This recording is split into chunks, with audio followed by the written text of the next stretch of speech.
Oke teman-teman semuanya, ini ada pertanyaan yang sangat menarik nih. Mantep banget nih. Apa pendapatmu tentang ungkapan trader itu sengaja dibuat rugi? Jadi kalau buy dibuat turun, kalau sell dibuat naik. Apa bener itu bang? Ini pertanyaan yang wajar lah kalau datang dari seorang pemula. Dan wajar juga kalau datang yang orangnya tuh belajar dengan cara yang salah gitu ya. Jadi kalau kamu mau trading, belajarnya tuh ilmu ekonomi dulu yang pertama gitu. Jangan belajar dari teori perjudian. Salah nanti caranya pun berbeda. Begini, banyak loh orang yang ngajarin trading tuh dari teori perjudian dan banyak pula yang akhirnya jadi korban gitu. Dan banyak sekali trader gagal yang akhirnya benci sama trading. Mereka teriak di mana-mana trading itu haram, trading itu judi. Dan mereka itu adalah mantan trader gagal sebenarnya. Saya juga kenal nih, sedikit curhat ya, kenal banget sama nih orang. Subscribernya tuh udah 200.000, dia teriak-teriak trading itu judi. Padahal saya tahu dia mantan trader gagal dan sakit hati. Dan awalnya dia hanya belajar trading dari konsep perjudian. Oke teman-teman, kali ini kita akan belajar bareng ya teman-teman di channel ini.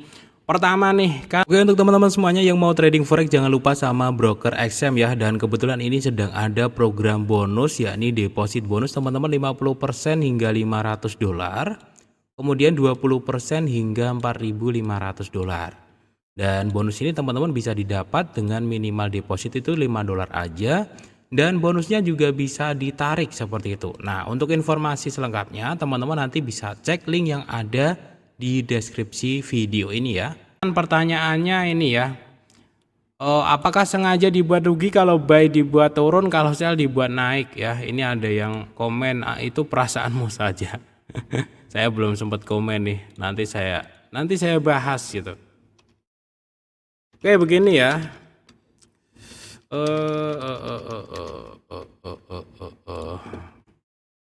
Begini bro, kalau mau bisa trading itu belajar ilmu ekonomi. Ini dulu yang mau saya sampaikan pertama dulu nih. Pede banget sih gitu, pede banget siapa yang mau bikin uang kita habis.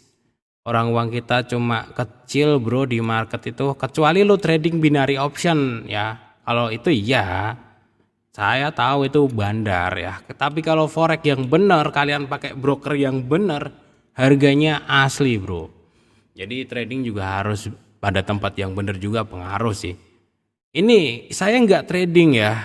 Misalkan kamu nggak trading, kamu coba deh liatin market gitu. Emang kalau kamu nggak trading marketnya berhenti? Enggak juga kan. Emang lu kalau buy dia pasti turun? Enggak juga kan. Emang lu kalau sell dia pasti naik? Enggak juga bro. Pede banget gitu, siapa sih yang mau bikin lawan arah terus sama kamu gitu, kepedean banget ya. Jadi mungkin memang belum bisa trading aja, itu yang pertama. Oke, jadi kalau kalian mau trading secara benar ya, belajarlah ilmu ekonomi dulu ya. Cari di Google nih, mengapa dolar Amerika terus menguat kayak gitu, kalian cari ya. Mengapa sih mata uang euro harganya bisa turun, kalian cari. Mengapa GBP atau pound sterling itu bisa naik, kalian cari. Nah, belajar dasarnya seperti itu dulu ya. Atau di sini nih kalian cari nih yang menyebabkan kenaikan harga mata uang dunia. Nah ini dulu dasarnya dari sini dulu ya, nanti saya jelaskan sampai detail banget ke market ya. Kalian cari dulu nih yang menyebabkan kenaikan harga mata uang dunia itu apa saja. Nah di sini ada referensi yang lumayan bagus nih dari Universitas Paramadina. Nah ini ada 6 faktor nih dan ini benar ya. Yang pertama tuh dari inflasi ya. Kemudian ada ini nih perbedaan suku bunga ya, suku bunga negara. Kemudian defisit akun berjalan, utang negara, utang publik ya, ketentuan perdagangan, stabilitas politik dan ekonomi ya. Misalkan politik sebuah negara itu lagi gonjang-ganjing ya, banyak kerusuhan, itu kenapa mata uangnya bisa turun? Ya karena mungkin lebih banyak orang yang jual mata uang tersebut ya. Tapi sebelumnya ada penyebab. Misalkan negara tuh lagi rusuh ya, ekonominya babak belur ya, kayak Zimbabwe itu kan yang mata uangnya jatuh banget, yang triliunan cuman bisa beli makan, itu kan karena mata uangnya semakin jatuh, semakin nggak bernilai gitu. Dan itu semuanya ada penyebabnya, ada ilmunya. Jadi kalau teman-teman mau bisa trading forex, minimal banget tahu kenapa. Ya contoh inilah, minimal banget kalian tahu kenapa USD bisa naik sama rupiah. Nanti kalian bisa terapin ke semua mata uang yang lain.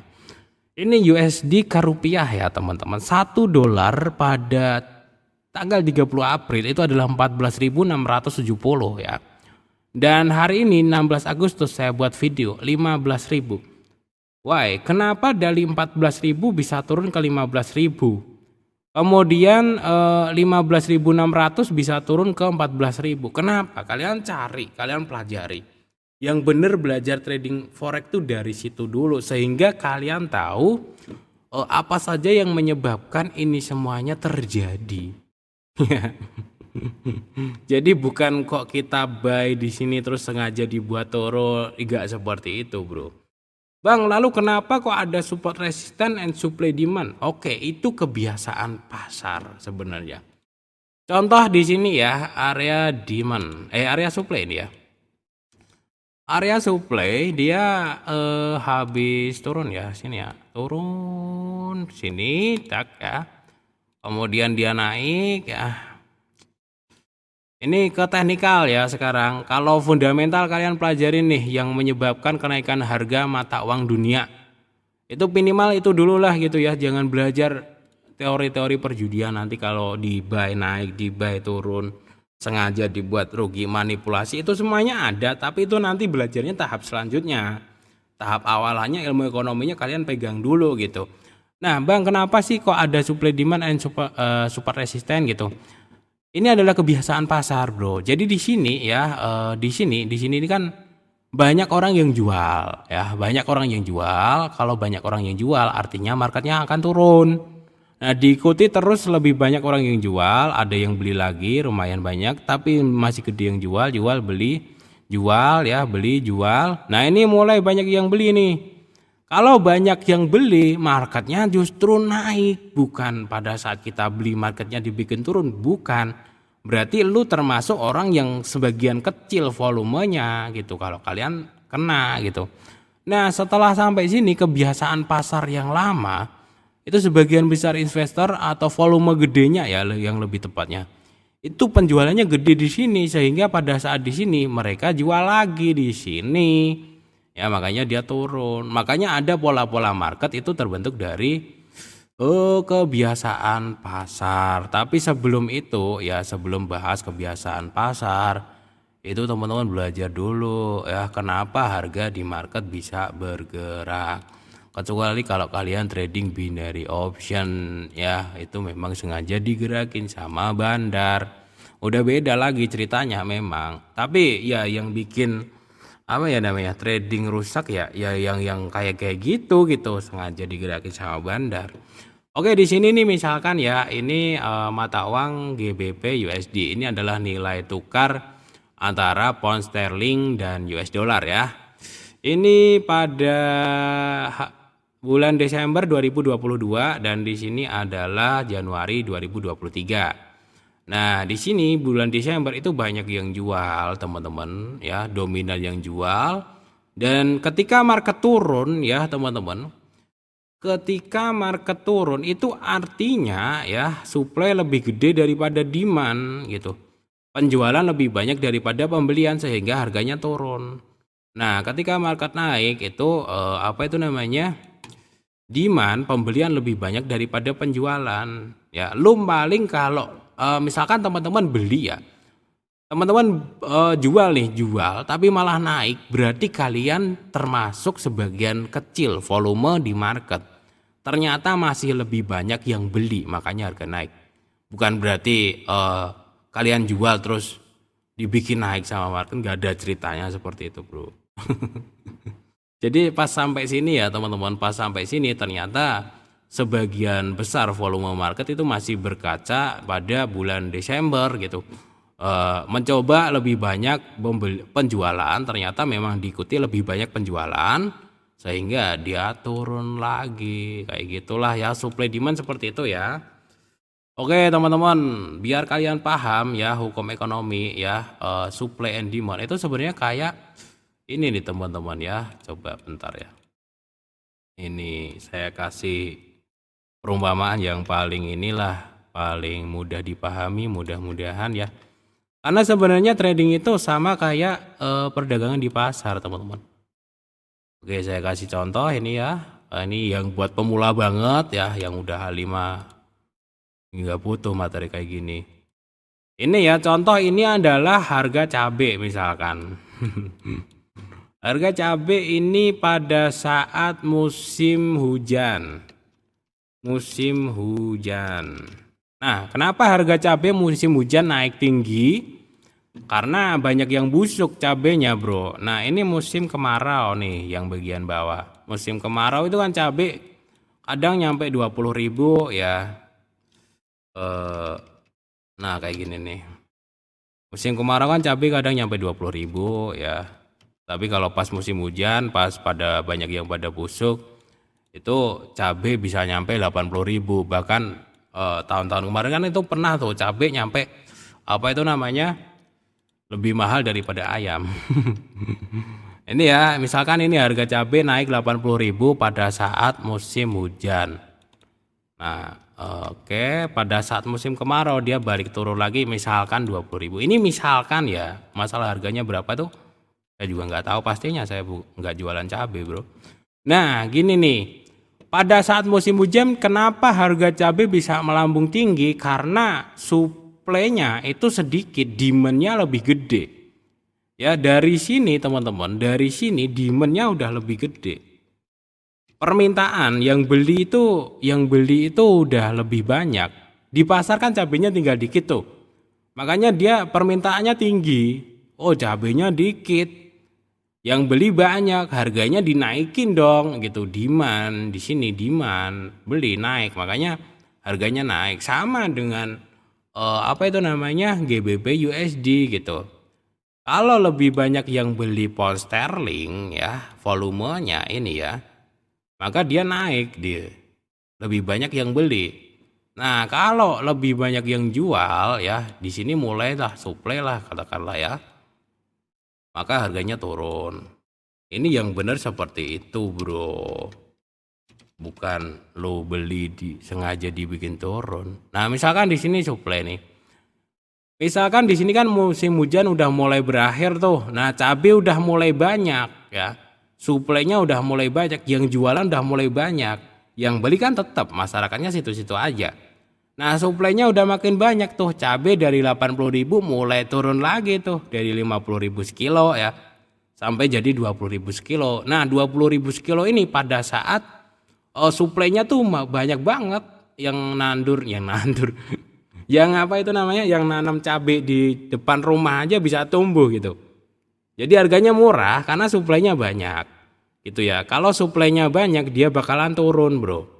Nah, kalau mulai ini ya, mulai demand-nya di sini ya, mulai demand-nya gede, yang beli makin banyak, harganya naik. Begitulah trading, teman-teman. Mau itu trading Bitcoin, mau itu trading saham ya, mau itu trading apa ya namanya, apapun itulah. Oke, kita masuk ke kripto, coba kita yang lebih ini aja.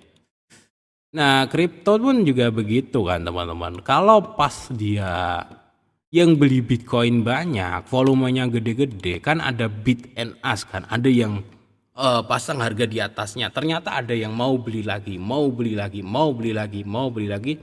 Akhirnya dia marketnya naik ya. Nah, ketika lebih banyak yang jual ya di sini. Lebih banyak yang jual ya, dan yang beli nggak nambah gitu. Akhirnya dia jual di bawahnya, ya jual di bawahnya. Akhirnya ada yang beli di bawahnya lagi, beli di bawahnya lagi. Akhirnya turun. Nah, trading apapun itu supply and demand ya, teman-teman ya. Jangan belajar ilmu perjudian lah. Manipulasi dan lain-lain itu kalian nggak usah pelajarin dulu ya. Belajar dulu nih kenapa harga naik dan turun itu. supply and demand. Seperti itu ya bro, buat yang tanya ya nggak apa-apa lah. Mungkin ya banyak juga teman-teman di luaran sana yang berpikir kalau karena saking sering ruginya mungkin ya, saking sering ruginya. Kenapa sih ya pas gua masuk buy itu apa itu namanya malah turun? Kenapa pas sell kenapa malah naik kenapa gitu? Kok emangnya saya dibikin rugi itu wajar sih. Makanya teman-teman ya belajar yang benar ya, analisanya yang benar biar kalian bisa nyesuaiin diri sama market. Dan market itu nggak ada yang pasti kenapa. Nah ini yang terakhir yang pengen saya sampaikan ke teman-teman. Market itu nggak ada yang pasti ya, yang seolah-olah tuh dianggap kayak undi nasib. Sebenarnya bukan undi nasib bro. Jadi begini, kenapa market nggak ada yang 100% pasti? Ini begini penyebabnya. Oke, saya tadi belum mikirin itu ya. Begini. Kenapa market nggak ada yang 100% pasti? Nih, pada saat teman-teman beli di sini ya, beli. Kita itu nggak bisa mastiin di market. Yang market itu misalkan kalian buy di sini ya, beli ya, buy ya, buy aja lah, jangan beli. Misalkan kalian buy di sini, nah yang transaksi di market forex, apalagi forex itu kan kapitalisasinya paling besar di dunia karena semua mata uang negara di dunia itu kan masuk forex ya. Saking gedenya orang yang transaksi, saking banyaknya. Pada saat kita beli itu nggak pernah tahu tuh. Tiba-tiba di sini ada yang jual misalkan 1 miliar dolar, misalkan ada yang jual segitu banyaknya. Mendadak jualnya, misalkan ya kayak gitu. Maka market ini pada saat kita beli itu bakalan begini jadinya ketika ada para big player, orang-orang yang apa itu namanya megang duit gede, misalkan perusahaan, institusi yang mereka melakukan pembelian ke negara lain, misalkan alat-alat perusahaan dan lain-lain, impor ekspor dalam jumlah gede dan kita nggak tahu juga kadang kan. Yang akhirnya pada saat kita beli itu marketnya turun drop panjang ya karena ada aktivitas itu di luar sana. Bukan kok lo pas beli terus marketnya dibikin turun pede amat gitu. Emang duit kita berapa sih gitu? Yang nonton channel ini nggak bakalan lebih dari 100 juta kok. Yang ratusan juta ke atas nggak bakalan nonton biasanya. Oke, seperti itu ya teman-teman. Ya, jadi belajarlah dengan cara yang benar lah. Jadi nggak pastinya tuh di situ. Pada saat kita beli tuh tiba-tiba ada perusahaan negara atau apa yang jual gede, makanya dia bisa drop turun. Makanya sediakan selalu yang namanya stop loss, itu gunanya untuk itu, untuk mengantisipasi di mana harga itu bisa balik arah kapanpun. Misalkan kita taruhlah stop loss di sini ya. Nah, pada saat kita beli ya gunanya kalau ada transaksi gede jual pada saat kita beli itu kita ya ada batas ruginya lah karena market itu nggak ada batas bawah, nggak ada batas atas teman-teman. Saya kasih tahu nih nggak ada batas atas, nggak ada batas bawah biar kalian nggak berpatokan. Oh ya itu di support kok pasti naik, nggak ada ceritanya juga seperti itu ya.